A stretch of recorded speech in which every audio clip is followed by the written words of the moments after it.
Eh bien bonjour. Aujourd'hui nous allons regarder un petit peu la librairie The Gentleman, qui est un sample de piano droit de chez Native Instruments qu'on va trouver en individuel à partir de 99 € ou sur la collection complète standard. Donc c'est un sample de piano droit qui est tout à fait feutré, qui a un timbre particulièrement bluesy et jazz, que j'apprécie vraiment beaucoup et que je mets dans quasiment toutes mes productions. C'est vraiment un piano très intéressant, très facile d'utilisation et avec ce timbre très particulier. Mais avant tout, avant de regarder quelques sonorités de cette librairie et un petit peu les réglages qui sont proposés ainsi que quelques presets, générique.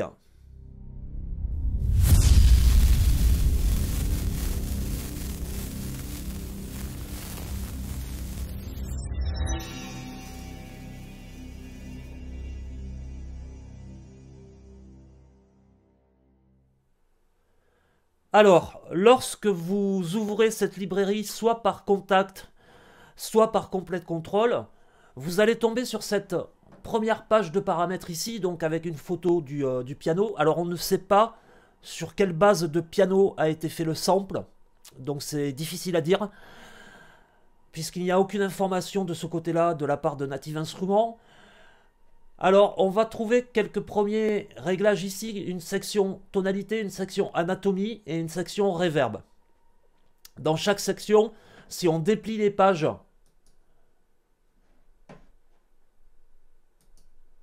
ici vous allez avoir donc des paramètres qui vont s'ouvrir et qui vont vous permettre d'affiner vos réglages. Mais avant d'aller regarder sur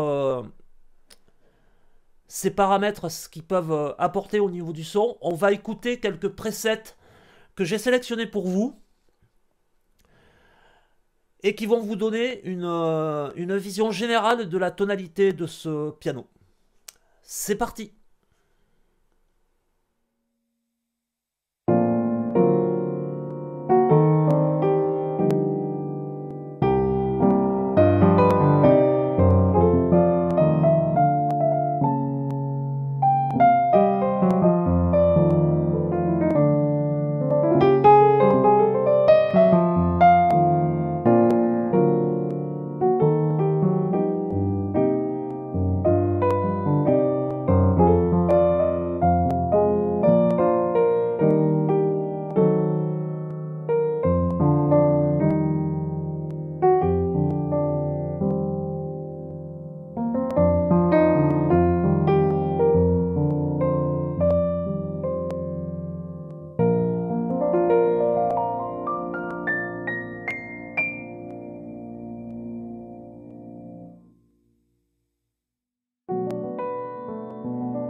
Voilà. Alors, qu'est-ce qu'on va avoir sur ce piano? Donc, au niveau des réglages, on va avoir une première section ici qui est la tonalité. Donc, si on ouvre ici, vous allez avoir toute la section EQ, la profondeur de la tonalité, le low key, ça va vous permettre de faire ressortir les basses jusqu'à un certain niveau du clavier. Généralement, c'est plutôt entre B2 et F3. Et ça va vous permettre de grossir un petit peu cette partie-là. Et un compresseur ici, compresseur tape ici, que vous allez pouvoir ajuster avec le bouton Amount, avec différents presets qu'on va pouvoir sélectionner ici. Ici, on va avoir un bouton couleur. Donc c'est un bouton qui est présent sur toutes les sections de piano de chez Native Instruments. Donc on va avoir la couleur naturelle du sample.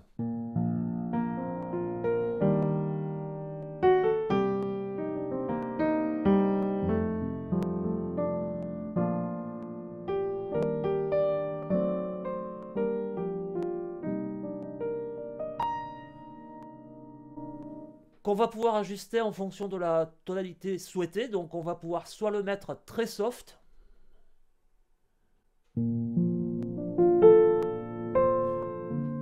presque comme s'il était étouffé en fait par une pédale de sourdine.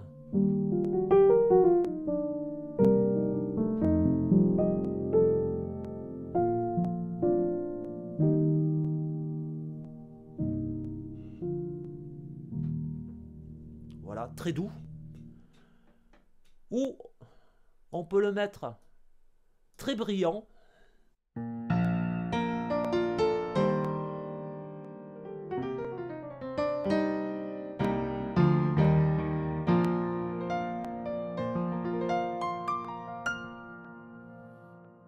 Voilà.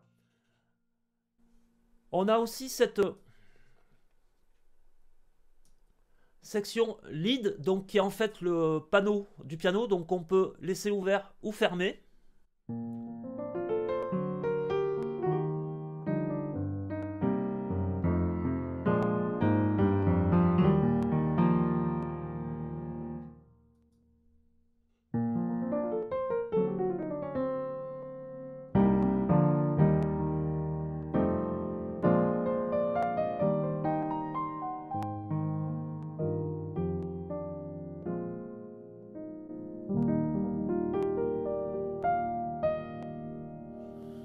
C'est dommage d'ailleurs qu'ils aient pas ajusté la partie graphique avec la vision du panneau ici, lorsque vous le fermez ou lorsque vous l'ouvrez. Ça aurait été assez visuel d'avoir la photo de la partie mécanique du piano lorsque le panneau est ouvert.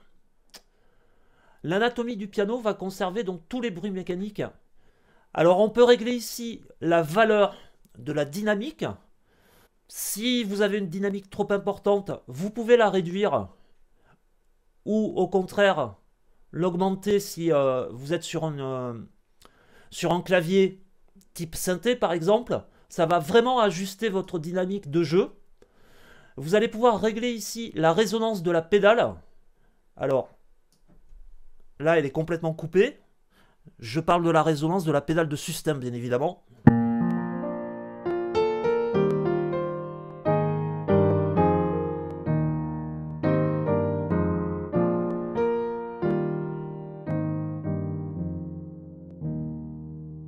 Voilà, donc là je vais l'augmenter dans les extrêmes pour que vous voyez bien la différence. On a tout de suite cette résonance qui est une résonance réelle sur un piano acoustique. Donc vous avez la résonance induite par la partie bois, la partie coffrage du piano.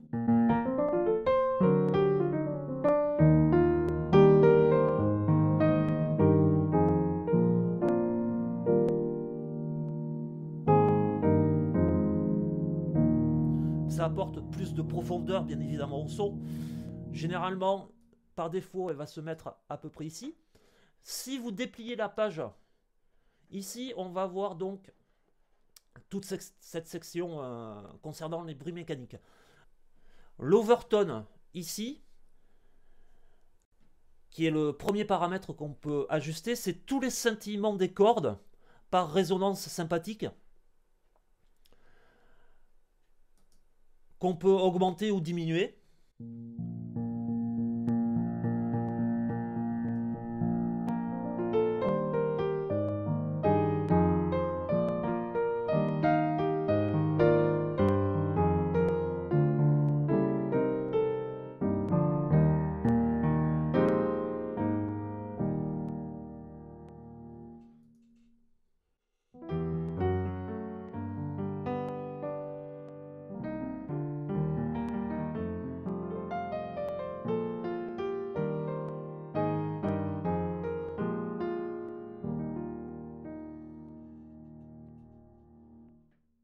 L'image stéréo. La vélocité, vous avez 8 points de réglage de la vélocité, donc toutes les trois parties soft qui vont concerner les claviers de type toucher lourd, comme celui-ci, ou un clavier FATAR, la partie linéaire et les parties hard qui vont concerner tous les touchés type clavier synthé, les 61, les 48, les 49, pardon, les 76, donc tous les clavier avec un toucher en fait léger ou de type waterfall. Et vous avez une section de dynamique qui est déjà paramétrée pour les séries complètes contrôle. Donc si vous avez un clavier de type complète contrôle, que ce soit le 61, le 49 ou le 88, vous pouvez sélectionner cette vélocité là qui est étudiée pour les claviers de la marque de chez Native. Une action de pédale ici avec un resampling ou une demi-pédale. Alors la demi-pédale, c'est quelque chose qu'on va plutôt avoir tendance à utiliser sur les pianos de concert, parce que dans la réalité, il n'y a pas une demi-pédale sur un piano droit. C'est pas un paramètre qui est réellement sensible sur un piano acoustique.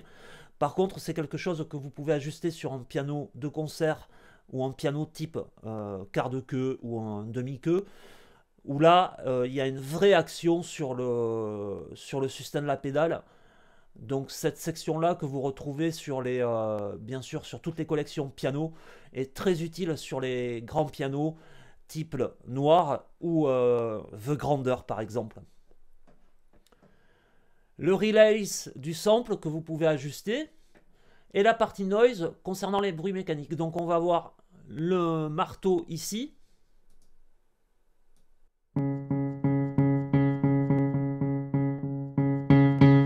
Donc qu'on entend bien.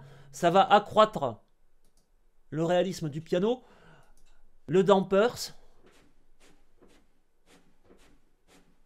Donc le dampers dans un piano, c'est quand vous appuyez sur votre pédale, ça relâche une partie mécanique du piano, ce qui permet de maintenir le son. Donc c'est ce son-là, c'est cette partie de mécanique-là qu'on entend dans cette section de dampers ici.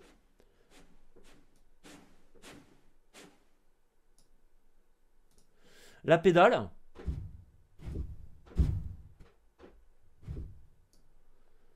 Et les cordes.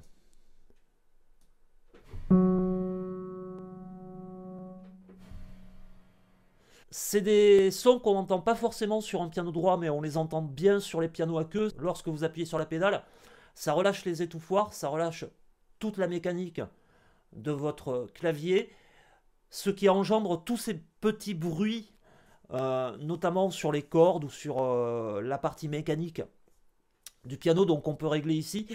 C'est pas forcément réaliste sur un piano droit, mais bon, on peut, si on n'est pas trop gourmand en termes de son, on peut l'ajuster un petit peu pour vraiment augmenter cette partie réaliste du son et du sample. La partie tuning, donc ce qui vous permet d'ajuster votre piano, de l'accorder, et la partie reverb ici avec une quinzaine de reverbs proposés qui vont de la salle de concert à la plate et la reverb interne du piano, parce que lorsque vous jouez sur un piano, vous avez une première réverbération qui est induite par le coffrage du piano, par tout le système bois du piano, par le son qui est produit au travers de la table d'harmonie quand elle se répercute par exemple sur un mur, d'ajuster votre piano, de l'accorder, et la partie reverb ici avec une quinzaine de reverbs proposés qui vont de la salle de concert à la plate et la reverb interne du piano, parce que lorsque vous jouez sur un piano, vous avez une première réverbération qui est induite par le coffrage du piano, par tout le système bois du piano, par le son qui est produit au travers de la table d'harmonie quand elle se répercute par exemple sur un mur. Donc c'est ce qu'on appelle ici le piano room, et qui va vous donner cette première petite ambiance de réverbération. Donc voilà ce qu'on pouvait dire sur ce piano. Moi c'est un piano que j'apprécie vraiment beaucoup pour sa sonorité très feutrée. Je l'utilise assez régulièrement dans mes productions. J'aime beaucoup son timbre. Et il apporte une richesse très années 70-80. Ces timbres très américains, très jazzy. Et j'aime vraiment particulièrement ce piano droit. Donc j'espère que vous avez apprécié cette vidéo. Je vous invite donc à liker, vous abonner si ce n'est pas déjà fait. Une vidéo que je fais en partenariat avec le groupe Facebook MAO Trucs et Astuces, dont je vous mets les liens dans la description en dessous. Et on se retrouve à très vite pour une prochaine vidéo. Au revoir.